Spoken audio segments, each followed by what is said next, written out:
할렐루야! 시청하시는 여러분들 가정 위에 하나님의 은혜와 축복이 항상 함께 하시길 기도합니다. 그러면 오늘 함께 공부하게 될 데살로니가 후서에 대해 간단히 설명을 드리고 딥다이브로 안내해 드리겠습니다. 이 서신은 데살로니가 후서를 바탕으로 종말의 사건 전개와 적그리스도의 출현, 그리고 성도가 가져야 할 올바른 신앙 자세를 심도 있게 다룹니다. 세상은 먼저 배교와 교회의 휴거를 거치며 악을 억제하던 성령의 힘이 사라진 후 사탄의 대리자인 적그리스도에 의한 7년 환란 시대에 돌입하게 됩니다. 적그리스도는 초자연적인 기만과 신성모독으로 세상을 미혹하지만 결국 재림하신 예수 그리스도에 의해 멸망하고 지상에는 평화로운 천년왕국이 세워집니다. 바울은 이러한 심판의 징조를 설명하며 성도들이 거짓 가르침에 흔들리지 말고 각자의 일상에서 성실하게 노동하며 믿음의 인내를 지킬 것을 강력히 권고합니다. 이 문헌들은 극심한 박해 속에서도 소망을 잃지 않고 재림의 질서를 이해하며 책임감 있는 삶을 사는 것이 성도의 본분임을 강조하고 있습니다. 그럼 딥다이브의 깊은 토론의 공간으로 안내하겠습니다.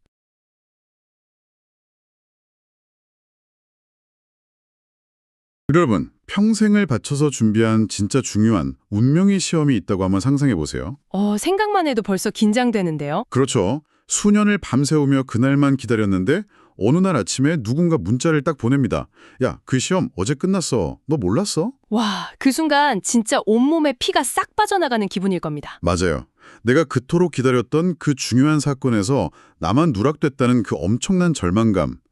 그런데 흥미롭게도 이거랑 똑같은 형태의 종말론적 패닉이 지금으로부터 약 2000년 전에 고대 도시 데살로니카를 덮쳤습니다. 네, 아주 정확한 비유네요. 여러분, 환영합니다. 마치 따뜻한 커피 한 잔 곁에 두고 깊이 있는 라디오 방송을 듣는 것처럼 여러분을 흥미로운 성경의 세계로 안내하겠습니다. 오늘 우리의 심층 탐구는 성경과 신학에 깊은 관심을 가진 분들을 위해 특별히 준비했습니다. 네, 오늘 다룰 소스가 아주 흥미롭죠. 맞습니다. 사도 바울의 서신인 데살로니카 전서와 후서, 그리고 관련 신학 주석들을 바탕으로 성경이 제시하는 거대한 우주적 시간표를 한번 싹 분해하고 재구성해 볼 겁니다. 사실 환란, 적그리스도, 재림 이런 단어들이 꽤 무겁잖아요. 네, 무겁죠. 이 복잡한 개념들이 텍스트 안에서 어떻게 유기적으로 쫙 연결되는지, 그리고 이 우주적 시간표가 오늘날 우리의 일상에 도대체 어떤 의미를 주는지 깊이 파헤쳐 보겠습니다. 자, 그럼 그 데살로니카 교회의 패닉 상태부터 짚어볼까요? 네, 이 복잡한 타임라인을 이해하려면 거기서 출발하는 게 가장 완벽합니다. 우리가 보통 종말론을 이야기할 때 요한계시록이나 다니엘서에 나오는 막 화려한 상징들의 시선을 많이 뺏기잖아요. 아, 그렇죠. 막 짐승이 나오고 불이 떨어지고 하니까요. 맞아요. 하지만 바울이 이 데살로니가 성도들에게 편지를 쓴 이유는 어떤 신비로운 미래를 예언하기 위한 지적 유의가 절대 아니었습니다. 철저하게 현실적이고 목회적인 위기를 수습하기 위해서였죠. 데살로니가 전서를 보면 바울이 2차 전도 여행 중에 그곳에 교회를 세웠잖아요. 거기가 당시 마게도냐의 수도고 인구도 한 20만 명 되는 거점 도시였단 말이죠. 네, 우상숭배와 황제숭배가 아주 팽배했던 곳입니다. 그런데 거기서 예수라는 다른 왕이 있다고 선포를 했으니 와, 엄청난 정치적 사회적 핍박을 받았겠네요. 그렇죠. 그래서 바울이 밤에 급하게 쫓기듯 그 도시를 떠나야 했습니다. 그런데 중요한 건 바울이 떠난 뒤에도 남겨진 성도들은 그 극심한 환란을 맨몸으로 다 견뎌내고 있었다는 거예요. 아, 정말 고통스러웠겠네요. 그래서 바울이 고린도에서 첫 번째 편지인 전서를 보냅니다. 그리스도께서 도둑같이 임하실 것이고 살아남은 자들도 구름 속으로 끌어올려져서 주를 영접하게 될 거다. 바로 이 휴거의 소망으로 그들을 위로한 거죠. 성도들은 진짜 그 약속 하나 딱 붙잡고 현실의 고통을 버텨냈겠네요. 네, 그런데 불과 1년도 채 지나지 않아서 교회에 치명적인 영적 바이러스가 퍼집니다. 영적 바이러스요? 어떤 일이 있었던 거죠? 누군가 막 영적인 계시를 받았다고 주장을 하거나 심지어 바울의 이름을 아주 정교하게 위조한 가짜 편지까지 동원해서 거짓 소문을 낸 겁니다. 세상에, 가짜 편지까지요? 네, 주의 날, 즉 그리스도의 재림이 이미 이르렀다는 소문을 퍼뜨린 거죠. 와, 바로 그 지점이 충격적이네요. 주의 날이 이미 왔다는 그 짧은 문장이 성도들한테는 진짜 사형 선고나 다름없었을 거 아니에요. 맞습니다. 자기들은 여전히 로마의 압제 속에서 고통받고 있는데 영광스러운 구원은 이미 지나가 버렸다고 하니까요. 아, 우리는 버림받았구나. 이 끔찍한 환란 시대에 우리만 남겨졌구나. 얼마나 혼란스럽고 무기력해졌을까요? 그러니까요. 그 극심한 공포와 영적 붕괴를 막기 위해서 바울이 다급하게 두 번째 편지, 즉 데살로니가 후서를 써내려간 겁니다. 잘못된 종말론이 진짜 삶의 기본을 다 무너뜨리네요. 맞아요. 그래서 바울은 자기가 전서에서 가르쳤던 시간표를 다시 한번 이번에는 오해의 여지가 없게 아주 명확하고 정교하게 다시 세팅합니다. 아, 어떻게 세팅을 다시 했죠? 여기서 바울이 아주 중요한 구분을 짓습니다. 바로 휴거와 주의 날을 엄밀하게 나누는 거죠. 잠깐만요.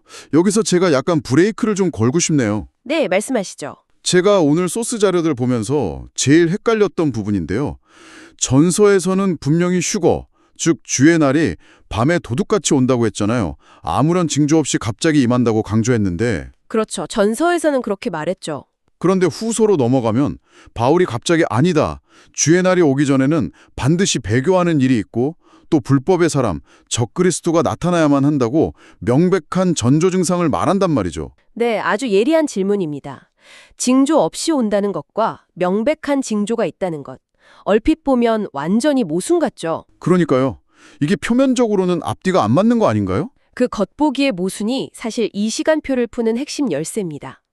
바울은 두 가지 서로 다른 사건, 혹은 하나의 거대한 종말론적 사건의 두 가지 다른 국면을 설명하고 있는 거거든요. 아, 두 가지 다른 국면이요?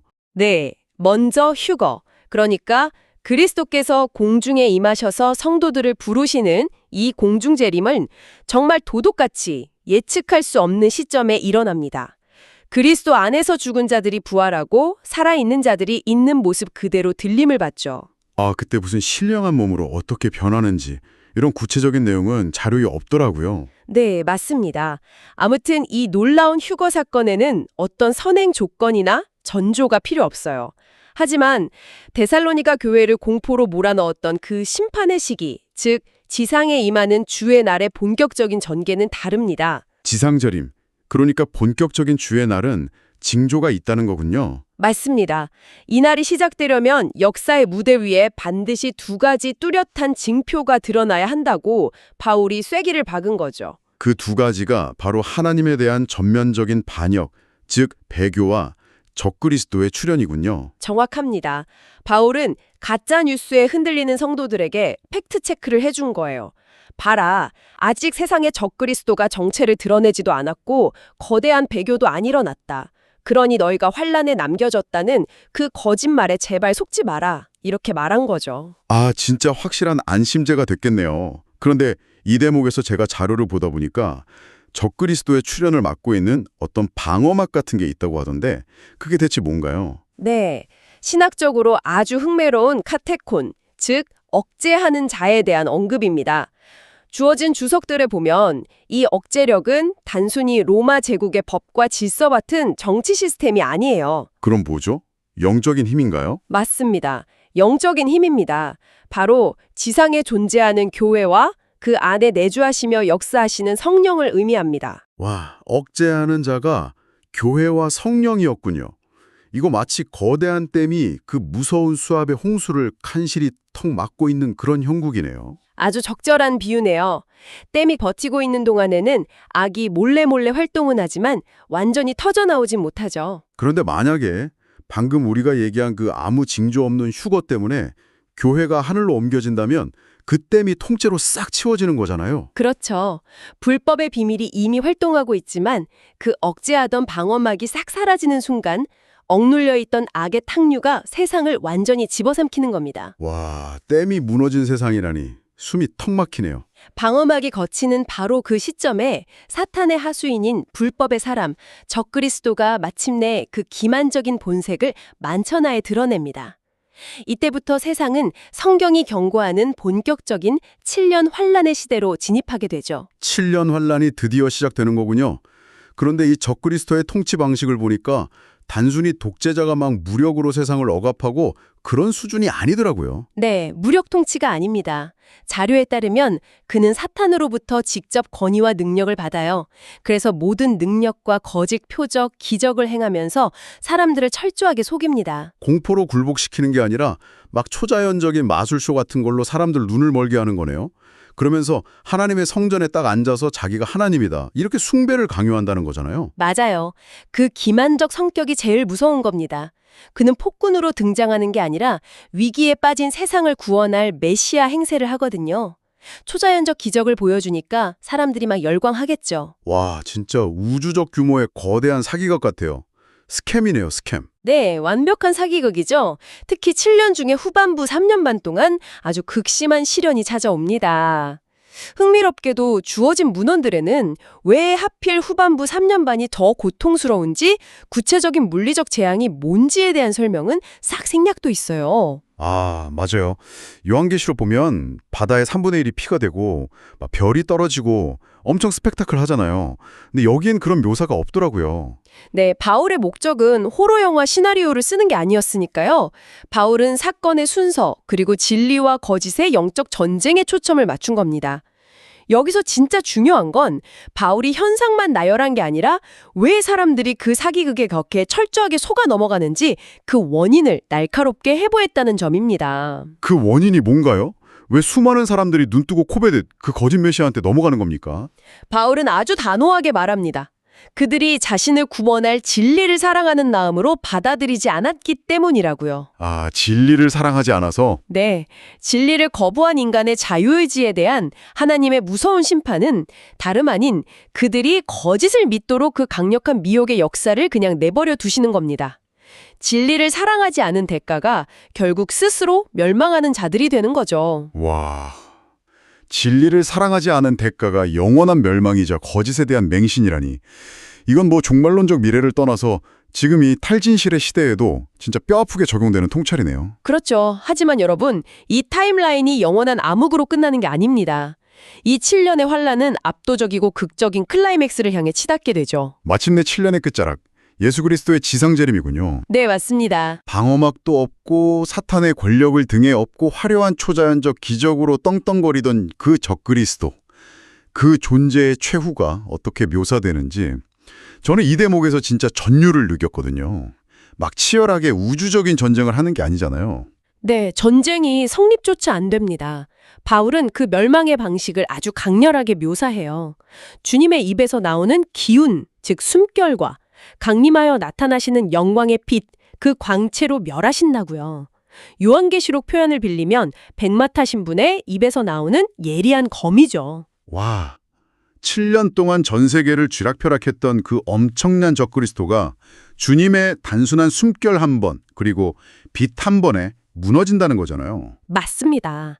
그 견고해 보이던 절대 권력이 진리의 빛이 비추는 단 한 번의 순간에 형체도 없이 완전 붕괴해버리는 겁니다. 진짜 압도적이네요. 복잡하고 화려하게 치장된 그 거짓말들이 단순한 진리가 탁 나타나는 순간 싸움의 대상조차 되지 못하고 그냥 소멸해버리는 것. 이게 바로 종말의 성경적 결론이군요. 네. 그리고 이 심판 직후에 그리스도께서 지상에 직접 통치하시는 천년 왕국을 세우시게 됩니다. 아, 천년왕국이요? 네. 여기서도 전문가적 관점에서 보면 소스 문헌들은 이 왕국의 환경이나 특징에 대한 상세한 묘사를 안 해요. 오직 환란 종결 직후에 세워진다는 그 시간적 순서에만 쫙 집중하고 있죠. 역사의 주관자가 누구인지 확고히 보여주는 겁니다. 자, 이렇게 해서 우리는 데살로니가 교회의 패닉에서 출발해서 휴거, 억제력의 제거, 적그리스도의 등장과 7년 환란, 그리고 숨결 한 번으로 멸하시는 지상재림과 천년왕국까지 이 거대한 우주적 시간표를 재구성해봤습니다. 네, 이 명료한 타임라인이 그 당시 가짜뉴스에 흔들리던 성도들에게 엄청난 위로가 됐겠죠. 분명 그랬을 겁니다. 그런데 저는 마지막으로 바울이 이 장엄한 종말론 강의를 딱 끝내고 나서 편지 말미에 덧붙인 결론이 참 낯설기도 하고 충격적이더라고요. 아, 현실의 삶에 대한 매서운 지적을 말씀하시는 거군요. 네, 보통 세상의 끝이 다가온다, 재림이 임박했다 그러면 우리 생각에는 하던 일 다 내려놓고 어디 기도원 같은 데 모여서 하늘만 쳐다봐야 할 것 같잖아요. 그렇죠. 실제로 데살로니가 교회 안에서도 그런 사람들이 있었어요. 종말론적 흥분에 취해서 일상과 노동을 다 팽개친 거죠. 일은 안 하고 막 이 집 저 집 남의 일에 참견만 하면서 다른 성도들한테 기생하고 말이죠. 그런데 우주적 종말을 이야기하던 바울이 그들한테 내린 처방전이 뭡니까? 아주 단호했죠. 일하기 싫어하는 자는 먹지도 말게 하라. 와, 서슬퍼런 명령이네요. 바울의 종말론이 가진 위대한 반전입니다. 거짓 계시는 항상 사람들을 현실에서 도피하게 만들어요. 무책임하고 게으르게 만들죠. 하지만 성경적 종말론은 정반대입니다. 정반대요? 네, 재림이 다가올수록 핍박 속에서도 평정심을 유지하고 조용히 자기 손으로 일해서 양식을 먹고 또 궁핍한 형제들에 대한 사랑과 배려를 절대 소홀히 하지 말라고 권면합니다. 결국 종말론은 현실 도피를 위한 수단이 아니라 오히려 오늘의 일상을 더 성실하고 책임감 있게 살아내게 하는 원동력이라는 거네요. 맞습니다. 종말을 기다리는 성도에게 매일의 출근과 노동은 광기 어린 세상 속에서 스스로를 잃지 않는 영적인 닻입니다. 이데올로기와 가짜뉴스가 난무할수록 묵묵히 내 일상을 감당하는 그 성실함이 거짓의 영에 대항하는 아주 훌륭한 신앙의 방패가 되는 거죠. 오늘 우리는 단순히 미래의 사건 순서를 맞추는 지식의 퍼즐을 한 게 아닙니다. 거짓에 흔들리지 말고 진리를 사랑하라는 따뜻하면서도 강력한 격려를 발견한 시간이었네요. 네. 결국 이 거대한 시간표를 아는 건 오늘 내가 어떤 진리를 사랑하며 살 것인가를 결정하게 만듭니다. 깊이 있는 통찰 정말 감사합니다. 오늘 방송을 마무리하면서 여러분께 한 가지 질문을 좀 남기고 싶습니다. 우리는 오늘 인류 역사상 가장 거대한 속임수를 쓰는 그 압도적인 적그리스도조차 주님의 단순한 숨결과 진리의 빛 앞에서는 순식간에 붕괴하는 걸 봤습니다. 네, 단 1초도 버티지 못했죠. 그렇다면 여러분, 오늘 하루 여러분의 삶을 두렵게 하거나 은근히 통제하고 속이고 있는 그 작은 거짓말들은 과연 진리 앞에서 얼마나 버틸 수 있을까요? 결국 먼지처럼 소멸하겠죠. 맞습니다. 오늘 여러분이 지켜내야 할 단 하나의 진리는 무엇인지 한번 깊이 고민하고 사색해 보시는 시간이 되길 바랍니다. 함께해 주셔서 감사합니다.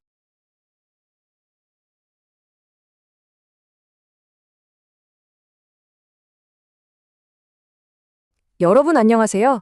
오늘 우리는 성경에 기록된 가장 장엄하고도 복잡한 우주적 타임라인의 한가운데로 직접 뛰어들어 보려고 합니다. 단순히 따분한 교리 이야기를 하려는 게 아니에요. 무려 2000년 전 1세기 로마 제국의 거친 흙먼지를 밟으며 살아가던 데살로니가 성도들의 이야기입니다.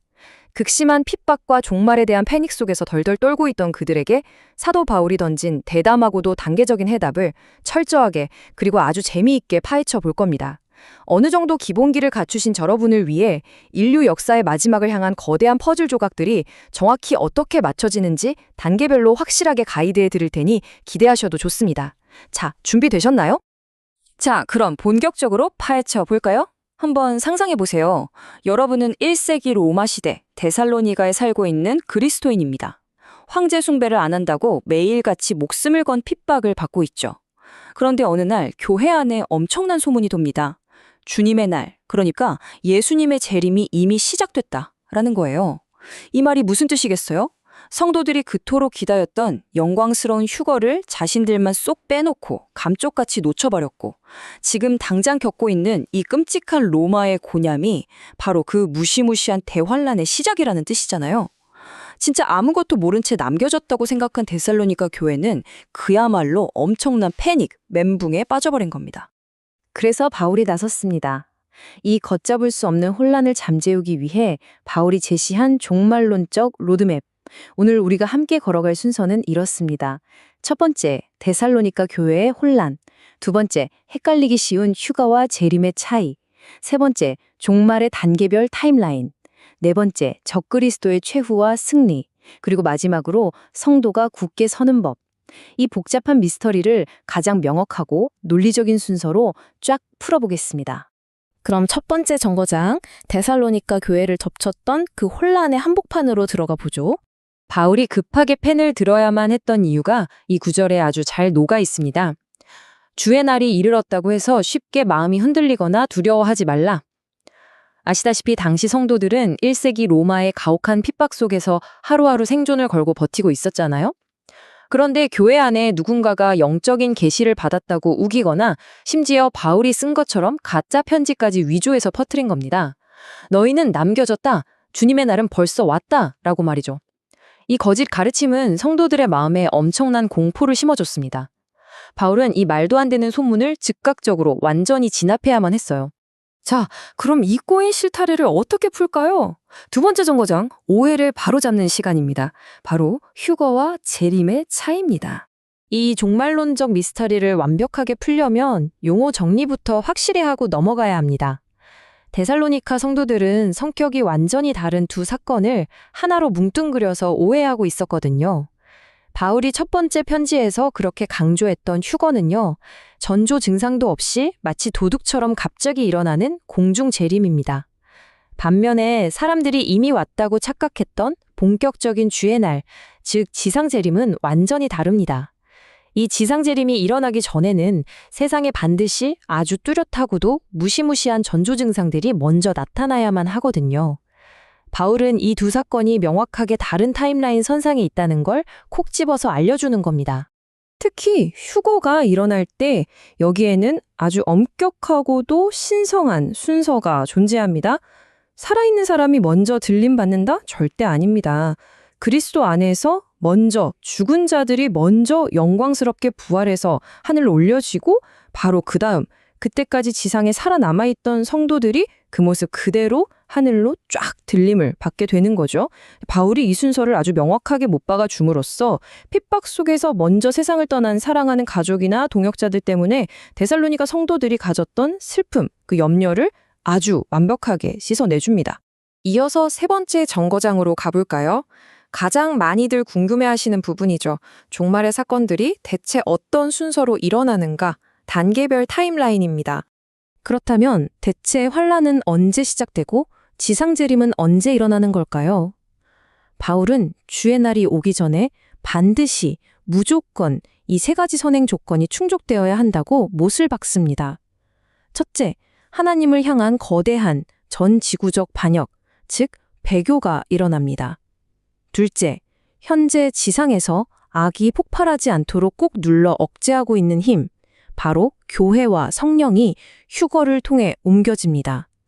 방어막이 싹 걷히는 거죠.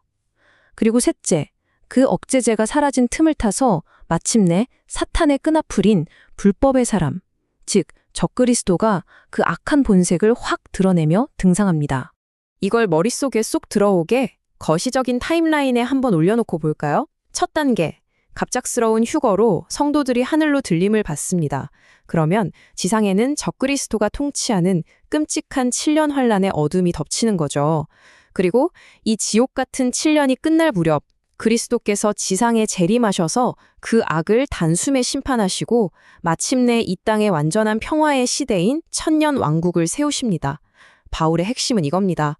얘들아, 너희가 지금 로마의 핍박 때문에 많이 힘들지? 하지만 안심해. 너희가 겪는 이 고난은 결코 그 7년 대환란의 시작이 아니란다. 여기서 바울은 적그리스도의 진짜 정체를 만천하에 폭로합니다. 이 불법의 사람은 그냥 흔히 보는 독재자 수준이 아니에요. 하나님의 성전에 버젓이 앉아서 자기를 하나님이라고 내세웁니다. 상상이 가시나요? 전 인류에게 자기를 경배하라고 강요하는 정말 극악무도한 신성 모독자입니다. 그래서 바울은 단호하게 말합니다. 아직 성전에 이런 놈이 나타나지 않았지? 그럼 너희는 절대 환란 시대에 들어선 게 아니니까 제발 가짜뉴스에 속지 좀 마. 네 번째 정거장입니다. 어두운 환란 이야기는 잠시 접어두고 이제 진짜 왕이 가져올 장엄한 우주적 승리, 적그리스도의 최후를 확인해 볼까요? 자, 7년 환란 동안 적그리스도가 대체 어떻게 세상을 쥐락펴락할까요? 그는 사탄한테 직접 엄청난 권위랑 초자연적인 능력을 넘겨받습니다. 막 하늘에서 불을 내리고 기이한 기적을 행하면서 진리를 거부한 사람들을 온갖 악한 속임수로 철저하게 홀려버리죠. 특히 7년 중에 후반부 3년 반은요, 인류 역사상 전무후무한 숨이 턱턱 막히는 가장 가혹한 고통의 시간이 될 겁니다. 세상 사람들은 이제 끝났다, 사탄이 이겼네 라고 생각할지도 모릅니다. 하지만 그건 완전히 착각입니다. 환난의 맨 마지막 순간 하늘이 쫙 열리면서 예수 그리스도께서 지상에 재림하십니다. 여기서 정말 짜릿한 포인트가 뭔지 아세요? 길고 치열한 전투? 그런 거 없습니다. 주께서 그의 입의 기운으로 그를 죽이시고 강림하여 나타나심으로 패하시리라. 이 말씀처럼 예수님의 단 한 번의 숨결, 그리고 하늘을 가르며 내려오시는 그 압도적인 영광의 빛 하나만으로 그 오만망자하던 적그리스도를 순식간에 쓸어버리십니다. 사탄의 대리자는 만왕의 왕이 뿜어내는 찰나의 광채조차 견디지 못하고 그냥 녹아내리는 거예요. 이거야말로 진짜 통쾌한 역전극 아닙니까? 이 거대한 우주적 악이 완전히 심판을 받고 나면 마침내 타임라인의 화려한 피날레, 천년 왕국이 열립니다. 이건 무슨 은유나 상징이 아니에요. 그리스도께서 이 망가진 땅, 바로 이 지상 위에 직접 세우시는 실제적이고 의로운 통치의 시대입니다. 그 지독했던 환란의 눈물을 닦아내고 진짜 왕이 다스리는 평화가 1000년 동안 이 땅에 리얼하게 펼쳐지는 겁니다. 이게 바로 바울이 1세기 성도들에게 그리고 오늘 우리에게 제시하는 절대 흔들리지 않는 궁극적인 소망입니다. 이제 마지막 5번째 정거장이네요. 이런 엄청난 타임라인을 알게 된 우리 성도들은 과연 일상에서 어떻게 굳게 서야 할까요? 자, 우주적인 대재앙이니 영광스러운 재림이니 하는 거대한 이야기에서 시선을 살짝 내려보죠. 1세기 당시 매일 땀 흘리며 가죽을 꿰매고 밭을 갈아야 했던 성도들의 팍팍한 현실로 말입니다. 여기서 정말 핵심적인 포인트가 나옵니다. 데살로니가 교회 안에 주님이 곧 오신대 이 소문에 휩쓸려서 멀쩡한 직장 다 때려치우고 빈둥거리면서 남의 일에 참견이나 하고 얻어먹는 얌체 같은 사람들이 생겨난 거예요. 바울이 경고합니다. 진짜 올바른 종말론은 우리를 현실 도피자로 만들거나 무책임하게 만들지 않는다고요. 오히려 종말의 타임라인을 안다면 역설적으로 오늘 하루를 누구보다 치열하고 성실하게 살아내야 한다는 뜻입니다. 여기서 바울의 불같은 성격이 아주 잘 드러나는 명언이 하나 터지죠. 일하기 싫어하거든 먹지도 말게 하라. 아주 뼈를 때리는 직구입니다. 재림을 핑계로 나태하게 구는 사람들에게 아주 자비 없는 처방을 내리는 거예요. 영적인 핑계 대면서 일상의 책임을 회피하는 건 고상한 신앙이 아니라 그냥 게으름이라는 겁니다. 종말을 기다린다고 해서 산꼭대기 올라가서 하늘만 쳐다보고 입 벌리고 있으면 안 된다는 뜻이죠. 바울의 마지막 권면을 요약하자면 딱 이렇습니다. 조용히 여러분의 손으로 땀 흘려 일하십시오. 남한테 얹혀 살지 말고 정당하게 벌어서 먹고 그 돈으로 궁핍한 형제자매를 돌보며 사랑하십시오. 가짜뉴스나 이상한 소문에 흔들리지 말고 진리 안에서 굳게 서십시오. 주님이 당장 내일 오실지라도 1세기 로마의 한 장인이 오늘 묵묵히 자기 가죽 샌들을 만들며 일터를 지키듯이 말입니다. 그것이 진짜 왕을 기다리는 사람의 우아하고도 단단한 일상입니다. 적그리스도는 예수님의 입김 한 번에 무너질 것이고 그리스도의 천년 왕국은 반드시 이 땅에 도래할 것입니다. 이 엄청난 우주적 승리의 타임라인을 가슴에 품고 계신가요? 그렇다면 그 영광스러운 소망이 오늘 여러분의 평범한 일상을 어떻게 바꿔 놓고 있습니까? 여러분의 출근길, 여러분의 일터, 주변 사람들과의 관계는 이전보다 얼마나 더 단단해지고 성실해졌습니까? 진리를 사랑하시고 주어진 오늘 하루의 일상에 충실하십시오. 오늘의 탐구는 여기까지입니다. 끝까지 함께해 주셔서 감사합니다.